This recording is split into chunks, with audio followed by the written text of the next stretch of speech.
जय हिंद दोस्तों। मैं अमन प्रजापति आज की इस उत्तर प्रदेश की यूपीपी उत्तर प्रदेश के इस वीडियो में आपका हार्दिक स्वागत करता हूं। इस वीडियो में आपको प्रेस्टिज सेट 7 के बारे में बताया जाएगा। 80 महत्वपूर्ण इंपॉर्टेंट क्वेश्चन आपके इस वीडियो में मिलेगा। तो चलिए गाइस दोस्तों, वीडियो को शुरू करते हैं।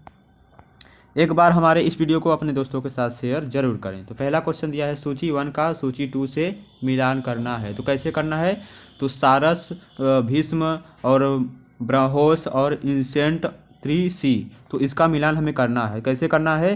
तो यहाँ पर सूची 1 का सूची 2 से मिलान करना है। तो यहाँ पर दिया गया है, हाँ, तो यहाँ पर ऑप्शन नंबर कौन सा सही है? ऑप्शन नंबर डी इसका राइट आंसर, यानी कि पहले का क्या होगा? यहाँ पर दिया गया है पहले का दिया गया है। सारस का कहाँ पर होगा? सारस का हम मल्टीपर्पज़ सिविल हवाई जहाज़, सारस का मल्टीपर्पज़ सिविल हवाई जहाज़ में मिलाएंगे, यानी कि ए का किस में होगा? दूसरे वाले में होगा। और भीष्म का क्या होगा? भीष्म यानी battle tank, Bhishma battle tank. Next क्या है? तीसरा नंबर सी का आईवी में, यानी कि जो ब्रह्मोस है वह मिसाइल का नाम है। और इस दिया है इसेंट 3C किसका नाम है? इसेंट 3C सैटेलाइट का नाम है। तो इस तरह से हम मिलान कर सकते हैं, यानी कि यहाँ पर दिया गया है ऑप्शन नंबर डी इसका सही आंसर है। मूसा शब्द का मुस्लिम विधि के अंतर्गत अर्थ है। मूसा शब्द का मुस्लिम विधि के अंतर्गत इसका अर्थ क्या होगा? तो इसका अर्थ का इस क्या होगा? अविभाजित संपत्ति में हिस्सा, अविभाजित संपत्ति में हिस्सा। डी ऑप्शन बिल्कुल सही है। नेक्स्ट क्वेश्चन, निम्नलिखित में से कौन सा मुस्लिम विवाह विघटन अधिनियम 1939 के अंतर्गत विवाह विच्छेद का आधार नहीं है? तो विवाह विच्छेद का आधार कौन नहीं है? ऑप्शन नंबर बी में क्या दिया गया है? पति को 2 वर्ष का कारावास की सजा होना। बी ऑप्शन बिल्कुल सही है। नेक्स्ट क्या है? उत्तर प्रदेश के उत्तरी भाग में उत्तरांचल के समर्थन, उत्तर प्रदेश के उत्तरी भाग में उत्तरांचल के समर्थन में निम्न में से किस दल के एक महत्वपूर्ण, यानी किस दल ने एक महत्वपूर्ण भूमिका निभाई थी? तो किस दल ने महत्वपूर्ण भूमिका निभाई थी? उत्तराखंड मुक्ति मोर्चा, उत्तराखंड रक्षा मोर्चा, हिम शिवसेना। उपरोक्त में से सभी ने अपनी महत्वपूर्ण भूमिका निभाई थी। निम्नलिखित में से कौन सा युग्म सही है? इनमें से कौन सा युग्म सही है? तो लेहचारी त्योहार, यह युग्म क्या है हमारा? सही, यानी कि यह जोड़ा क्या है? सही है। नेक्स्ट क्या है? परमादेश, परमादेश की रिट जारी की जाएगी जब वहाँ सिक्त होगा। परमादेश की रिट जारी की जाएगी जब वहाँ शिकस्त हो। तो वहाँ पर क्या शिकस्त होगा? वहाँ पर एक अनिवार्य कर्तव्य का पालन करना शिकस्त हो। ए ऑप्शन बिल्कुल सही है। नेक्स्ट क्या है? निम्न में से किसमें विवाह के लिए पूर्ण असमर्थता है?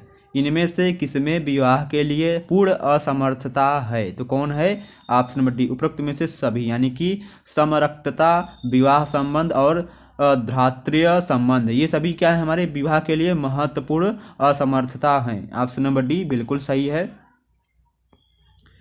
सेबी के कार्यकारी निर्देशक के रूप में किसने कार्य को संभाला था? सेबी के कार्यकारी निर्देशक के रूप में किसने कार्य को संभाला था? तो किसने संभाला था? तो इसका राइट आंसर है आनंद राजेश्वर ने संभाला था।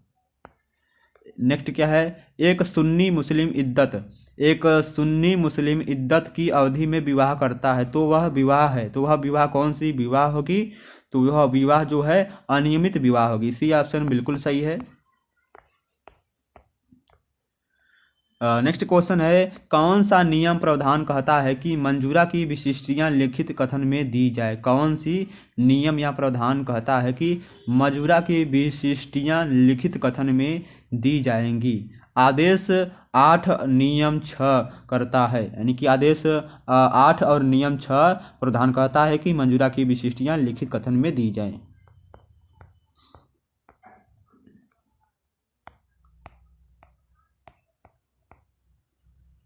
हमारा नेक्स्ट क्वेश्चन दिया गया है, किस राज्य की सरकार गरीबों के लिए निःशुल्क स्वास्थ्य बीमा योजना लागू करेगी? किस राज्य की सरकार गरीबों के लिए निःशुल्क स्वास्थ्य बीमा योजना लागू करेगी? हरियाणा की सरकार। भी ऑप्शन बिल्कुल सही है। नेक्स्ट क्वेश्चन है, उत्तर भारत के प्रथम वन्य जीव डीए नए बैंक की स्थापना कहाँ की जा रही है? डीए नए बैंक की स्थापना बरेली उत्तर प्रदेश में की जा रही है। उत्तर प्रदेश के बरेली में की जा रही है।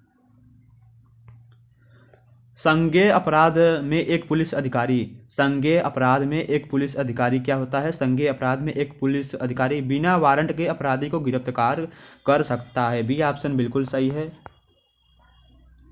भारत कला भवन उत्तर प्रदेश में कहाँ पर स्थित है? भारत कला भवन उत्तर प्रदेश में कहाँ पर स्थित है? भारत कला भवन उत्तर प्रदेश के वाराणसी में स्थित है, यानी बनारस में। किसकी सहायता से 1857 के विद्रोह में अंग्रेजों ने प्रशासन के खिलाफ अवध में नींव रखी थी? किसकी सहायता से 1857 के विद्रोह में, यानी 1857 की क्रांति में अंग्रेजों ने प्रशासन के खिलाफ अवध में नींव रखी थी? तो गोरखा, ऑप्शन नंबर ए इसका सही आंसर है। किस देश की लैंड ऑफ थाउजेंड द्वीप कहा जाता है? किस द्वीप को लैंड ऑफ थाउजेंड द्वीप कहा जाता है? तो इंडोनेशिया को लैंड ऑफ थाउजेंड द्वीप कहा जाता है। बी ऑप्शन बिल्कुल सही है। हमारा नेक्स्ट क्वेश्चन है, गर्म पानी अभयारण्य कहाँ पर स्थित है? गर्म पानी अभयारण्य कहाँ पर स्थित है? गर्म पानी का जो अभयारण्य है वह असम में स्थित है। शिया मुस्लिम विवाह में कितने साक्षियों की आवश्यकता है? शिया यानी कि जो शिया है एक मुस्लिम विवाह है, इसमें कितने साक्षियों की आवश्यकता होती है? कितने लोगों की आवश्यकता होती है? कितने लोगों की साक्षी की आवश्यकता नहीं होती है? सी ऑप्शन बिल्कुल सही है। नेक्स्ट क्वेश्चन है, ब्रिटिश ने अवध पर कब्जा कब किया था? ब्रिटिश ने अवध पर कब्जा कब किया था? तो ब्रिटिश ने अवध पर कब्जा 1856 में किया था। बी ऑप्शन सही है। नेक्स्ट क्वेश्चन क्या दिया गया है, यूपी में राष्ट्रीयकृत मेटल रोड की लंबाई कितनी है? यूपी में राष्ट्रीयकृत मेटल रोड की लंबाई कितनी है? मेटल रोड की लंबाई 22,000 किलोमीटर है। कितना है? 22,000 किलोमीटर। जवाहरलाल नेहरू ने भारतीय तिरंगा पर पहली बार कहाँ फहराया था? यहाँ पर दिया गया है कि जवाहरलाल नेहरू ने भारतीय तिरंगा पहली बार कहाँ पर फहराया था? तो कहाँ पर फहराया था? 1929 में लाहौर में रावी नदी के तट पर फहराया था। बी ऑप्शन सही है। पूर्व भारतीय राष्ट्रपति डॉक्टर APJ अब्दुल कलाम को किस वर्ष प्रतिष्ठित भारत रत्न पुरस्कार से सम्मानित किया गया था? ऑप्शन नंबर सी 1997 में सम्मानित किया गया था। मुख्य रूप से पहाड़ियों में उगाई जाने वाली फसल है, इनमें से पहाड़ियों में उगाई जाने वाली फसल कौन सी है? तो मीठे ज्वार, यह पहाड़ियों में उगाई जाती है। बाल अधिकारों पर संयुक्त राष्ट्र कन्वेंशन के अनुसार निम्नलिखित में से वह क्या है जो एक अधिकार नहीं है? रोजगार। बी ऑप्शन बिल्कुल सही है। राजकोषीय घाटे को परिभाषित करता है। राजकोषीय घाटे को कौन प्रभावित करता है? भारतीय रिजर्व बैंक से केंद्र सरकार द्वारा ली गई राशि में शुद्ध वृद्धि राजकोषीय घाटे को परिभाषित करता है। बी ऑप्शन बिल्कुल सही है। योगी आदित्यनाथ ने उत्तर प्रदेश के मुख्यमंत्री के रूप में शपथ ग्रहण की थी। तो योगी आदित्यनाथ ने उत्तर प्रदेश के मुख्यमंत्री के रूप में शपथ ग्रहण की थी, 21वें में की थी। बी ऑप्शन बिल्कुल सही है। निम्न में से यानी निम्न नामों में से कौन सा नगर उत्तर प्रदेश में वाराणसी के नाम से नहीं जाना जाता है? निम्न नामों में से कौन सा नगर उत्तर प्रदेश में वाराणसी के नाम से नहीं जाना जाता है? तो ऑप्शन नंबर डी सूर्यनगर। भारतीय संविधान में किस आधार पर अल्पसंख्यकों को पहचाना जाता है? भारतीय संविधान में अल्पसंख्यकों को किस आधार पर पहचाना जाता है? ऑप्शन नंबर सी समूह के लोगों का कुल आबादी में प्रतिशत के आधार पर अल्पसंख्यकों को पहचाना जाता है। सी ऑप्शन बिल्कुल सही है। चलिए आगे बढ़ते हैं हम। हमारा नेक्स्ट क्वेश्चन है, सही उत्तर का चयन करें। प्राथमिक सूचना रिपोर्ट का मतलब क्या होता है? प्राथमिक सूचना रिपोर्ट का मतलब क्या होता है? यह हमेशा लिखित रूप से दी जानी चाहिए। यह प्राथमिक सूचना रिपोर्ट का मतलब होता है। विदेश मंत्रालय के नए आर्थिक संबंध सचिव के रूप में किन्हें नियुक्त किया गया है? विदेश मंत्रालय के नए आर्थिक संबंध सचिव के रूप में किन्हें नियुक्त किया गया है? विजय गोखले को नियुक्त किया गया है। डी ऑप्शन बिल्कुल सही है। नेक्स्ट क्या है? मुख्य न्यायिक मजिस्ट्रेट पारित कर सकता है। जो हमारा मुख्य न्यायिक मजिस्ट्रेट होता है वह पारित कर सकता है। तो वह क्या पारित कर सकता है? 7 वर्ष की सजा से अधिक का कारावास नहीं पारित कर सकता है। दंड प्रक्रिया संहिता अनुभाग 145 के तहत किसकी रिपोर्ट के तहत कानूनी कार्यवाही होगी? पुलिस अधिकारी के तहत कानूनी कार्यवाही होगी। नेक्स्ट क्या है? किस अधिनियम के तहत एक प्रमुख प्रश्न को ऐसे प्रश्न के रूप में परिभाषित किया गया है कि जिस व्यक्ति की इच्छा और उसी के तहत उत्तर प्राप्त करने की उम्मीद हो? ऑप्शन नंबर ए, साक्ष्य अधिनियम की धारा 140 के तहत। इनमें से कौन सा सही है जिसमें जनता द्वारा सूचना नहीं दी जाएगी? इनमें से कौन सही है जिसमें जनता द्वारा सूचना नहीं दी जाएगी? कौन सही है? बी ऑप्शन बिल्कुल सही है। धारा 144 से धारा 144 से आईपीसी 142 आईपीसी, इसमें जनता द्वारा सूचना नहीं दी जाएगी। पुलिस कब बिना वारंट गिरफ्तार कर सकेगी? वर्णित यानी किस अनुच्छेद में लिखा गया है कि पुलिस बिना वारंट के भी गिरफ्तार कर सकती है मुजरिम को? धारा 41 में। ऑप्शन नंबर सी इसका सही आंसर है। दंड प्रक्रिया संहिता के तहत असत्य प्रक्रिया है। दंड प्रक्रिया संहिता के तहत असत्य प्रक्रिया कौन सी है? असत्य प्रक्रिया कौन सी है? ऑप्शन नंबर बी, आरोप तय करने के बाद जांच संचालित की जाएगी। आरोप तय करने के बाद जांच संचालित की जाएगी। बी ऑप्शन बिल्कुल सही है। हमारा नेक्स्ट क्वेश्चन है, विश्व बैंक ने कौशल भारत मिशन की सहायता के लिए कितनी ऋण की मंजूरी दी है? विश्व बैंक ने कौशल भारत मिशन की सहायता के लिए कितने ऋण की मंजूरी यानी कर्ज की मंजूरी दी है? कितने? 250 मिलियन कर्ज की मंजूरी यानी ऋण की मंजूरी दी है। सम्मन कैसे तामील किया जाता है? सम्मन कैसे तामील किया जाता है? सम्मन उपरोक्त में से किसी से भी तामील किया जा सकता है। एक पुलिस अधिकारी द्वारा, न्यायालय में एक अधिकारी द्वारा, एक अधिकृत लोक अधिकारी द्वारा, यानी कि किसी के द्वारा भी सम्मन तामील किया जा सकता है। प्रथम भारतीय एक्सप्रेस वे जहां भारतीय वायुसेना के विमान को उतारने का सफल परीक्षण किया गया है, तो वह कौन है? तो ऑप्शन नंबर का आंसर सही है B, Yamuna expressway. B option बिल्कुल सही है। नेक्स्ट क्या है? देश का प्रथम इंटर मॉडल टर्मिनल कहाँ स्थापित किया गया है? देश का प्रथम इंटर मॉडल टर्मिनल कहाँ पर स्थापित किया गया है? तो गाजीपुर में स्थापित किया गया है। ए ऑप्शन बिल्कुल सही है। अब हमारा क्वेश्चन आता है सामान्य हिंदी से रिलेटेड यानी जनरल हिंदी। शब्द धनुष्टंकार का संधि विच्छेद क्या होगा? शब्द धनुष्टंकार का संधि विच्छेद क्या होगा? ऑप्शन नंबर सी, धनुः धन टंकार। जिस समास के दोनों पद प्रधान होते हैं वह कौन सा समास होता है? जिस समास के दोनों पद प्रधान होते हैं वह द्वंद्व समास होता है। सी ऑप्शन बिल्कुल सही है। यानी कि जैसे मान लीजिए माता पिता, यह सभी क्या है? द्वंद्व समास है। जिनमें बीच में जो अंडर स्कोर आता है, बीच में जो हाइपन्स आते हैं, ये वाला हाइपन्स, वहां पर द्वंद्व समास होगा। किस शब्द में आ उपसर्ग है? किस शब्द में आ उपसर्ग है? आतंक। ए ऑप्शन क्या है? बिल्कुल सही है। हमेशा जान लीजिए जो उपसर्ग होता है वह आगे से लगाया जाता है, जो प्रत्यय होता है वो पीछे से लगाया जाता है। अग्नि परीक्षा देना का अर्थ क्या होता है? अग्नि परीक्षा का देना का अर्थ क्या होगा? कठिन परिस्थिति में पड़ना, यह अग्नि यानी कि इसका अर्थ होता है। पर उपदेश कौशल बहुतेरे का अर्थ क्या होगा? पर उपदेश कुशल बहुतेरे का अर्थ क्या होगा? पर उपदेश कुशल बहुतेरे का अर्थ है बिना मांगे सलाह देना। हमारा नेक्स्ट क्वेश्चन है, निश्चय शब्द में कौन सी संधि है? निश्चय शब्द में कौन सी संधि है? निश्चय जो शब्द है उसमें विसर्ग संधि है। और निस्तेज शब्द का संधि विच्छेद क्या होगा? निस्तेज शब्द का संधि विच्छेद क्या होगा? निह प्लस तेज। ऑप्शन नंबर ए बिल्कुल सही है।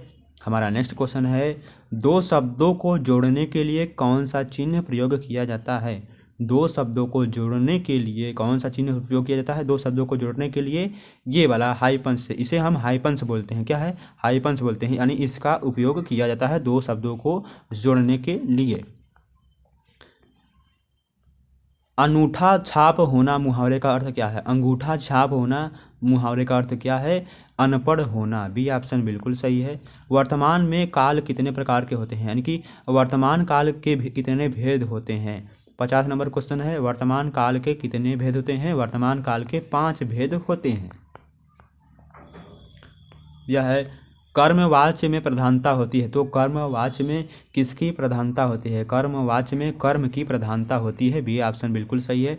जिसमें लिंग वचन तथा कारक से कोई विकार नहीं होता क्या कहलाता है? जिसमें लिंग वचन तथा कारक से कोई विकार नहीं होता है उसे हम क्या कहते हैं? उसे हम अपव्यय कहते, क्या कहते हैं? अपव्यय कहते हैं। बी ऑप्शन बिल्कुल सही है।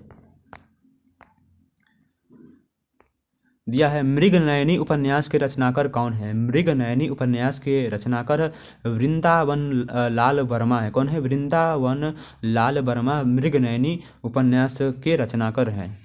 प्रसिद्ध उपन्यास चंद्रकांता किसके द्वारा लिखा गया है? प्रसिद्ध उपन्यास चंद्रकांता देविकानंदन खत्री के द्वारा लिखा गया है। किसके द्वारा? प्रसिद्ध उपन्यास चंद्रकांता देवकीनंदन खत्री के द्वारा लिखा गया है। बी ऑप्शन सही है। अब हमें दिया गया है क्वेश्चन यानी निर्देश, क्वेश्चन नंबर यानी कि प्रश्न 55 से लेकर 58 तक निम्नलिखित गद्यांश को ध्यानपूर्वक पढ़कर उसके नीचे दिए गए बहुविकल्पी प्रश्नों के सही उत्तर का चयन करना है। तो यह हमारा यहाँ से हमारा गद्यांश शुरू होता है। तो यहाँ गद्यांश को पढ़कर हमें 55 से लेकर 58 प्रश्न का हल देना है। तो इस गद्यांश को आप पढ़ लीजिएगा। तो इसमें हाँ यहाँ पर देखिए दिया है, तो क्वेश्चन नंबर 55 से हमें 58 तक देना है आंसर उसका गद्यांश का। तो दिया है निम्न में से कौन सा वाक्य सही नहीं है? तो इनमें से कौन सा वाक्य सही नहीं है? हंसी पाचन शक्ति घटाती है, यह कथन क्या है? सही नहीं है। हंसी जो है पाचन शक्ति को घटाती है, कथन हमारा सही नहीं है।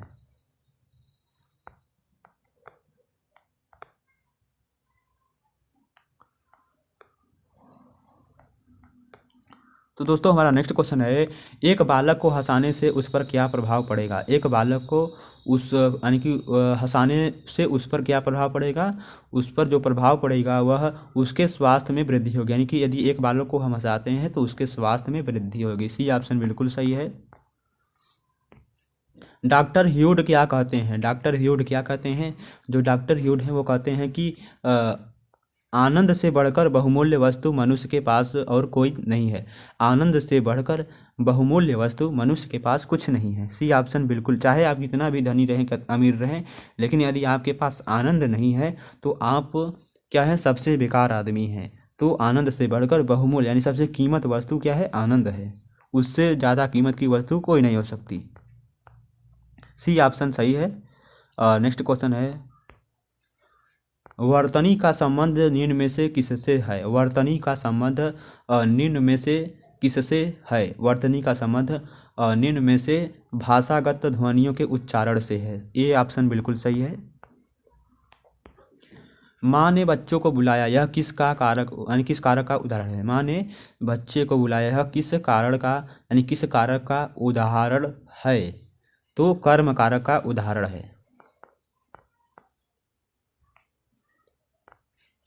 निजवाचक सर्वनाम का उपयोग किस वाक्य में हुआ है? निजवाचक सर्वनाम का उपयोग है मैं आप ही चला आता, आप ही चला आता, इसमें क्या हुआ है? यानी निजवाचक सर्वनाम का प्रयोग हुआ है। क्या है? सी नंबर बिल्कुल सही है। नेक्स्ट क्या है? मूल स्वर के समूह को चिन्हित कीजिए। जो मूल स्वर हैं वह कौन कौन से हैं? तो जो मूल स्वर हैं वह अ ई उ हैं। ये सभी क्या हैं? मूल स्वर हैं। सी ऑप्शन बिल्कुल सही है। नेक्स्ट क्वेश्चन हमारा दिया गया है, वर्तनी का संबंध निम्न में से किससे है? वर्तनी का संबंध निम्न में से भाषागत ध्वनियों के उच्चारण से है। अभी यह क्वेश्चन हमने आपको जस्ट बताया। क्वेश्चन नंबर कौन सा था? क्वेश्चन नंबर क्वेश्चन नंबर 58 था। नेक्स्ट क्वेश्चन दिया गया है, निम्नलिखित में से कौन सा सोना का पर्यायवाची नहीं है? इनमें से कौन सोना का पर्यायवाची शब्द नहीं है? बहुमूल्य। कृतज्ञ का विलोम शब्द क्या है? कृतज्ञ का विलोम शब्द क्या है? कृतहन है। क्या है? कृतहन। ये कृतज्ञ का विलोम है। बांझो उलझना, बांझो उझलना मुहावरे का सही अर्थ क्या होता है? बांझो उलझना मुहावरे का अर्थ क्या है? बांझो उलझना मुहावरे का अर्थ है बहुत खुश होना। बी ऑप्शन बिल्कुल सही है। जिन ढूढ़ा तीन पाइयाँ गहरे पानी बैठ, जिन ढूढ़ा तीन पाइयाँ गहरे पानी बैठ, कहावत का सही अर्थ क्या होगा? कहावत का सही अर्थ है परिश्रम का फल अवश्य मिलता है। निम्न पंक्ति में कौन सा अलंकार है? समय जा रहा है और काल, समय जा रहा और काल है आ रहा, समुच्च उल्टा भाव भुवन में छा रहा। इसमें कौन सा अलंकार है? तो इसमें जो है वह उभया अलंकार है। कौन सा है? उभया अलंकार है। चित्रलेखा किसकी रचना है? चित्रलेखा किसकी रचना है? जो चित्रलेखा है वह भगवती चरण शर्मा की रचना है। 11 वर्ष का समय कहानी के लेखक कौन है? 11 वर्ष का समय कहानी के लेखक कौन है? 11 वर्ष का जो कहानी है समय है उसके लेखक हैं रामचंद्र शुक्ल। 11 वर्ष का समय कहानी के लेखक रामचंद्र शुक्ल हैं। ऑप्शन नंबर ए बिल्कुल सही है। हमारा अगला क्वेश्चन यानी नेक्स्ट है, अढ़ाई हाथ की ककड़ी 9 हाथ का बीज, अढ़ाई हाथ की ककड़ी 9 हाथ का बीज मुहावरे का अर्थ क्या होगा? अढ़ाई हाथ की ककड़ी 9 हाथ का बीज मुहावरे का अर्थ है अनहोनी की बात करना। नेक्स्ट क्या है? उल्टे मुंह गिरना मुहावरे का अर्थ क्या है? उल्टे मुंह गिरना मुहावरे का अर्थ है दूसरे को नीचा दिखाने के लिए स्वयं नीचा दिखाना। यह क्या है? उल्टे मुंह गिरना मुहावरे का अर्थ है। नेक्स्ट क्या है? प्राण और अक्षत इन दोनों शब्दों में किस वचन के अंतर्गत रखेंगे? प्राण और अक्षत इन दोनों शब्दों को किस वचन के अंतर्गत रखेंगे? सी ऑप्शन बिल्कुल सही है, बहुवचन के अंतर्गत रखेंगे। दिया है भारत की सबसे प्राचीन भाषा कौन सी है? भारत की सबसे प्राचीन भाषा संस्कृत है। सी ऑप्शन बिल्कुल सही है। हमारा नेक्स्ट क्वेश्चन दिया गया है, हिंदी वर्णमाला में कितने वर्ण होते हैं? हिंदी वर्णमाला में कितने वर्ण होते हैं? हिंदी वर्णमाला में पूरे 52 वर्ण होते हैं। डी ऑप्शन क्या है? बिल्कुल सही है। दिया है निम्न में से अल्प प्राण वर्ण कौन से हैं? निम्न में से अल्प प्राण वर्ण कौन कौन से हैं? तो ऑप्शन नंबर बी क और ग ये सभी क्या हैं? अल्प प्राण वर्ण हैं। कहत नट दिया है, कहत नटत रिझत कहत नटत रिझत खीझत मिलत खिलत लजियत भरे भौन में करत है नैनुन नैनुन ही सौ बात में है। तो इसमें कौन सा रस है? तो इसमें जो है श्रृंगार रस का प्रयोग किया गया है। यह जो दिया गया है कहावत यानी कि जो गद्यांश दिया गया है इसमें श्रृंगार रस का प्रयोग हुआ है। संस्कृत में उपसर्ग होते हैं। तो संस्कृत में कितने उपसर्ग होते हैं? संस्कृत में 22 उपसर्ग होते हैं। नेक्स्ट क्वेश्चन, हिंदी में वाच्य कितने प्रकार के होते हैं? हिंदी में जो वाच्य होते हैं वह 3 प्रकार के होते हैं। हमारा नेक्स्ट क्वेश्चन है, अव्यम अपव्यम का शाब्दिक अर्थ क्या है? अव्यम का शाब्दिक अर्थ है जो व्यर्थ हो उसे हम अव्यम कहते हैं। नेक्स्ट क्या है, उत्सव शब्द में कौन सा उपसर्ग है? उत्सव शब्द में उद उपसर्ग है। सी ऑप्शन बिल्कुल सही है। तो दोस्तों ये थे आपके उत्तर प्रदेश पुलिस के लिए 80 महत्वपूर्ण इंपॉर्टेंट क्वेश्चन। इसमें आपको जनरल हिंदी यानी सामान्य हिंदी और समसामयिक विषय के बारे में बताया गया है और जनरल साइंस के इम्पॉर्टेंट क्वेश्चन हैं। तो इस वीडियो को ज़रूर से ज़रूर देखें। साथ ही में आपको इसके पहले वाले वीडियो का लिंक प्लेलिस्ट लिंक आपको डिस्क्रिप्शन बॉक्स में मिल जाएगा। यदि आप इस वीडियो का PDF चाहते हैं तो हमारे टेलीग्राम चैनल से जुड़िए, आपको वहां पर मिल जाएगा। टेलीग्राम चैनल का लिंक आपको हमारे डिस्क्रिप्शन बॉक्स के नीचे मिल जाएगा।